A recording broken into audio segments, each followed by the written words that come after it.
여러분 반갑습니다. 여러분들과 함께 궁금한 내용을 알아보는 김용석 목사입니다. 오늘의 여러분의 궁금증, 목사님 저는 예배 시간, 설교 시간만 되면 자꾸 졸리는데 이렇게 예배 시간에 조는 거 믿음이 없는 건가요? 라고 하는 질문이십니다.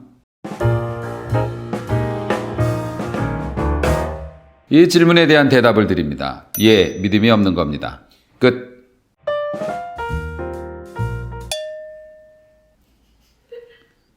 여러분의 주목을 끌려고 이렇게 간단하게 얘기를 했지만은 사실 믿음이 없다고 말할 수는 없죠. 믿음이 연약하다고 말하는 게 더 맞는 것이겠죠. 예배 시간에 사람이 졸거나 잠이 드는 이유는 굉장히 여러 가지가 있습니다. 그 중에 가장 첫 번째로 꼽는다면 아마 피로감이겠죠. 몸이 피곤한 거요. 성경에도 그런 사례가 나와 있습니다. 예수님께서 잡히시기 전날 겟세마네 동산에서 기도하실 때 제자들이 다 졸고 자고 그랬죠. 예수님께서 3번이나 와서 그들을 깨워야 할 정도로 그들은 깊은 잠에 빠져 있었다고 기록이 되어져 있는데요. 재미있는 것은 이 제자들이 겟세마네 동산에서 잠들고 졸고 그런 부분에 대해서 복음서 중에서도 마태하고 마가복음에서는 제자들이 피곤해서 졸았다 이렇게 기록이 되어 있어요. 그런데 유독 누가복음에서는 슬픔에 지쳐서 잠들었다 이렇게 기록이 되어 있어요.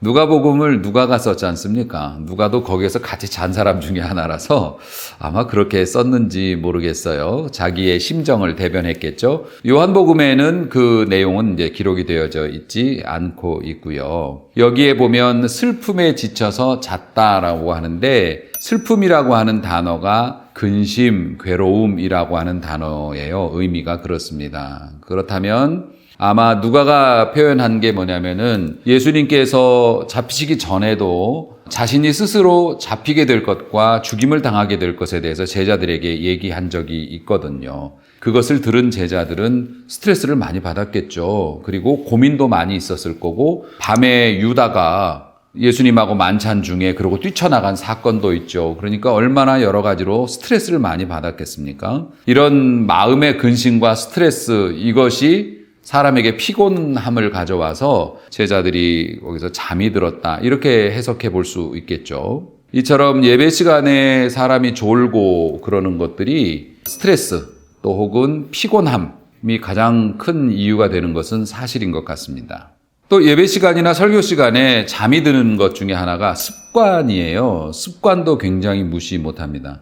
부끄럽게도 저도 부교육자 시절에 그런 경험이 좀 있었는데요. 부교육자로서 교회 예배가 시작이 되어지면은 설교 시간이나 이럴 때는 방송실에 들어가서 근무를 하게 됩니다. 그런데 방송실이 차단이 된 공간이잖아요. 이게 벽만 하나 있어도 차단된 것처럼 느껴지니까 차단된 공간에 있으니까 아무래도 예배에 신실하게 집중이 안 되는 거예요. 교역자임에도 불구하고. 심지어는 졸기도 했습니다. 생전 졸지 않던 제가. 그리고 예배 시간만 딱 되면 방송실로 모이는 거예요. 몇몇 교역자들이 모여가지고서 거기서 쓸데없는 이야기를 하거나 아니면은 예배와 전혀 동떨어진 그런 것들이 거의 습관처럼 그렇게 굳어져서 한 번은 아예 마음을 굳게 먹고 다 나가라고 하고 방송실에 예배 시간에 들어오지 말라고 다 내쫓았던 일도 있었고요. 그것만 봐도 예배 시간에 자꾸 졸게 되면은 그것이 습관이 돼서 그 시간이 되면 졸음이 와요. 이렇게 습관적인 것도 무시할 수가 없더라고요.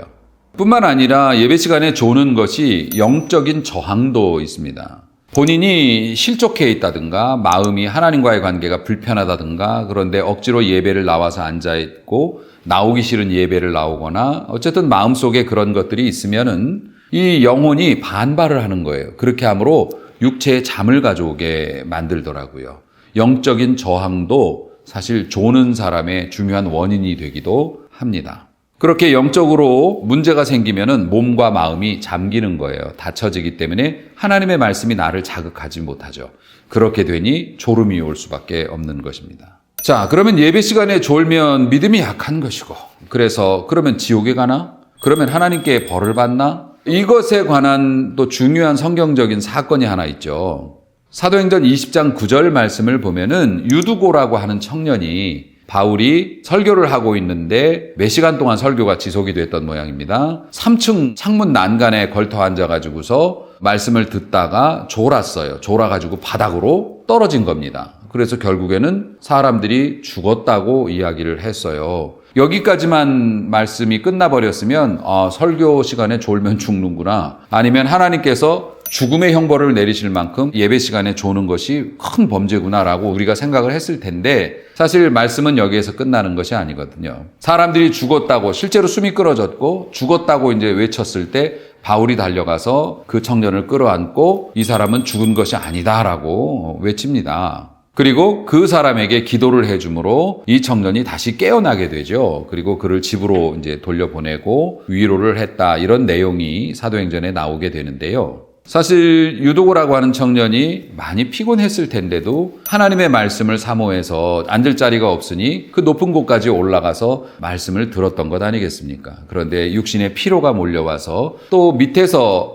그 옛날에는 이런 조명이 없었고 횃불을 켰기 때문에 그 횃불에서 나오는 그 가스들이 있지 않습니까? 그런 것들이 위로 결집이 되어져서 그래서 좀 혼미해졌을 것이다라는 뭐 과학적인 추측도 있지만 어쨌든 하나님의 말씀을 사모해서 그 자리까지 갔는데 거기에서 졸다가 떨어져 죽은 것을 하나님께서 사도 바울을 통해 살려주신 것을 봐도 예배 시간에 조는 게 뭐 죽을 죄까지는 아니라고 우리가 봐도 무방하지 않을까 생각합니다. 일이 너무 피곤해서 너무 내가 몸이 힘들어서 정말 죽을 것 같아 그러더라도 나 교회 가서 하나님 말씀 들고 졸더라도 교회 가서 졸고 말씀을 듣다가 뭐 내가 죽더라도 말씀을 들을 테야 라고 달려나오는 사람을 하나님께서 어찌 미워하실 수 있겠어요. 결론적으로 말씀을 드리면 교회 예배 시간이나 설교 시간에 존다고 해서 저주받을 죄라고 말할 수는 없습니다. 하지만 결국 이것도 믿음과 연관되어져 있다라고 하는 것은 부정할 수 없는 사실이 될 것 같습니다. 왜냐하면은 육신의 피로든 어떤 상황이든 간에 본인이 선택해서 조절할 수 있죠. 분명히 예배를 위해서 우리가 준비를 한다면 조절할 수 있습니다. 그런데 그걸 조절을 하지 않고 그냥 오는 것이기 때문에 사실 예배를 준비하는 자세가 투철한 믿음을 가진 사람보다는 부족했다라고 말할 수밖에는 없고요. 조는 것을 막을 수 있는데 조는 것을 방치했다고 보는 것이 더 정확할 거라고 생각을 합니다. 어떤 분은 이렇게 말씀하셔요. 한 사람이 졸면 그 사람 책임, 여러 명이 같이 졸면 목사님 책임 이렇게 말씀하시는데 물론 목사님의 설교나 또 목사님의 어떤 스타일이 성도들에게 졸음을 가져오게 하는 것도 부인할 수 없는 사실이지요. 그런 일들이 많이 있을 수 있지만 무조건 예배 시간에 조는 것을 목사님 책임이라고만 돌려대기에도 무리가 있어 보입니다. 늘 강조하지만 하나님 앞에 예배는 면접을 보러 가듯이 내가 꼭 가고 싶은 회사, 내가 선망하는 회사에 면접을 보러 가듯이 몸과 마음을 그렇게 준비하고 맑은 정신으로 나와야 한다. 정성으로 하나님 앞에 예배하고 하나님께서 주시는 은혜를 담뿍 받아서 예배 시간에도 예배를 드리는 모습으로도 하나님께 영광 돌리고 예배 후에 임하는 놀라운 축복도 마음껏 받는 우리 성도들이 되었으면 참 좋겠습니다. 다음 주 예배에는 우리 모두 맑은 마음과 정신으로 하나님 앞에 다시 만날 수 있게 되기를 바라겠습니다. 감사합니다.